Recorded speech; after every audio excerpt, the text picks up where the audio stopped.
Okay, I want to start off this video by saying I am in the Smash community scene.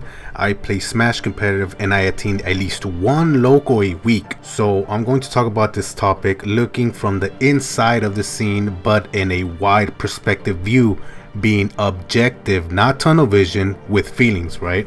Okay, so recently there was a clip floating around where Hungrybox was at an event. I'm not sure what event this was, but he got asked if he could make a video game, what video game would he make? And he responded with saying, you know, he would make Smash Bros, but with actual dev support. You could make any game, like perfect game to your standards. What would you make? I'd create Smash Bros, but with actual dev support for once in its fucking life. This got a lot of people talking inside and outside of the scene, saying that there is dev support. But you know, later Hungrybox clarified that he meant there is not dev support in terms of making tournaments with a prize pool by Nintendo. He even did like a whole paragraph on how he wanted to educate ignorant people that are not from the scene. Obviously, you know, most agreed with this discussion that Nintendo does not do licensed tournaments with a prize pool like many other competitive scenes out there, you know, many other fighting games. And it's true, Nintendo does not really do much for the competitive scene in terms of esports. Now, for the rest of the points that he made on this essay, I disagree on, and for a good reason. Now, keep in mind, I am in the competitive scene, and yes, I would like if Nintendo supported esports more, just like anybody else from the scene. But the question is, do they need to support the scene? No. Do they benefit from making tournaments? No. Are they missing out on opportunities by not supporting the Smash community scene? No. And these are all different points that people are trying to make and complain about, right? So let's go over the facts here. Okay, so first, Mr. Furukawa, the president of Nintendo, had already stated that the company would continue planning its games around mass appeal and not letting the competitive aspect impact production. So since day one, since Smash 64, right? They never wanted to make Smash competitive. It was never intended to be that way, right? And this is based on what Mr. Sakurai said himself when creating the Smash Bros. You can look up his YouTube channel and he talks about it there. It was us who made that competitive scene, right? I mean, it's no secret. People that are in the scene know that fact. The thing is, they want their games to be played by everyone, to appeal to a wide range of people, not specific people. So all these other platform fighters and, you know, these other traditional fighting games are different than Smash. But what makes them different? What are they missing that Smash has? Well, these other fighting games or these other platform fighters or traditional fighters are intended for competitive hardcore gamers, not casual gamers. This is why other platform fighters never last and why these traditional fighting games don't sell as good as Smash. So now let's look at some numbers here. For platform fighters, you know, they mostly are free to play, so they don't have sale numbers necessarily. But you know, traditional fighting games that have actual tournaments from, you know, publisher support and stuff like that, they sell really good for the most part. So let's take a look at some, and I'm only gonna go over the ones that are, you know, long-lasting franchises that are still relevant and that do big tournaments, you know.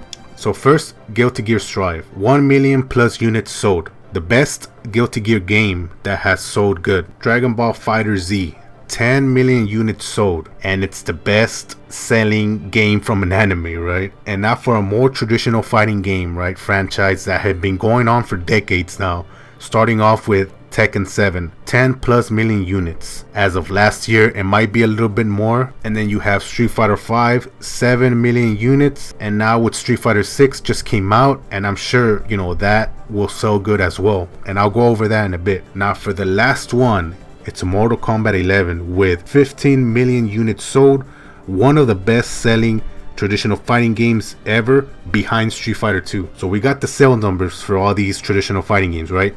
Now let's take a look at Smash Ultimate. 31 plus million units sold. It blows all these fighting games out of the park. And keep in mind, these other fighting games are multi-platform, meaning they are in PlayStation, Xbox, PC, even some on the Switch like Mortal Kombat 11. And Smash is only a single platform on the Switch.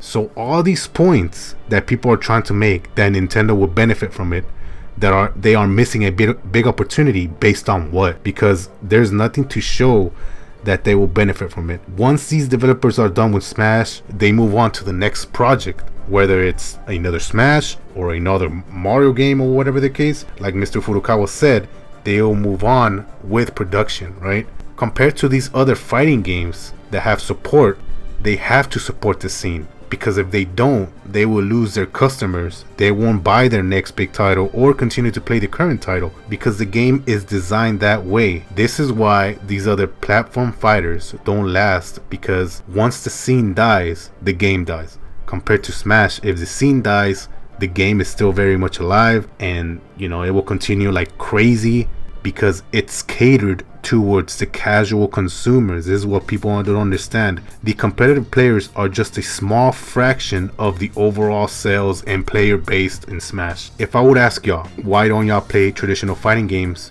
What is the reason, right? Because it's too difficult to get into, it's too grindy, you don't want to learn all these different matchups. These are some factors why many casuals don't get into fighting games. And that's what Smash does different. It invites casuals first, then maybe you discover that competitive side of the game, Going back to Street Fighter 6, this is what they're trying to do with their new game. They're trying to cater to that casual audience by adding different modes, different game modes, whether it's with items and like 2v2s and stuff like that, the single player mode.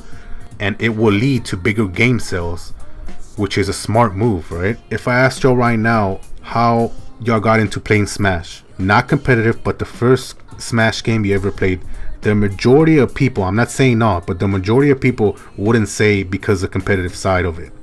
They would say because I was playing with friends, with family members, casually with items and all that good stuff, right? Whether it's Nintendo 64 starting off, or now with these new modern Smash games, then you eventually find that competitive scene that we created, Also, I wanted to add, in this Smash game, Smash Ultimate, they actually cater to the competitive scene, not in esports, but on the structure of the game. They added a lot of mechanics for more hardcore gamers, like the rolling and spot dodge, staling, directional air dodges, the ability to make any stage FD or platforms like Battlefield, also removing hazards and stuff like that.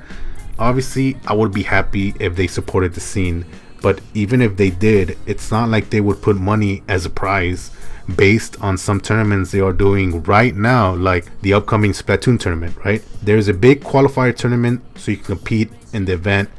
They're having this September event in Seattle, and the price for that tournament is different physical items like a trophy, a jacket and other stuff from Nintendo. It's not even money, So at the end, it's fine how we are right now. Having third-party support and having our own kind of tournaments, we will keep growing on our own.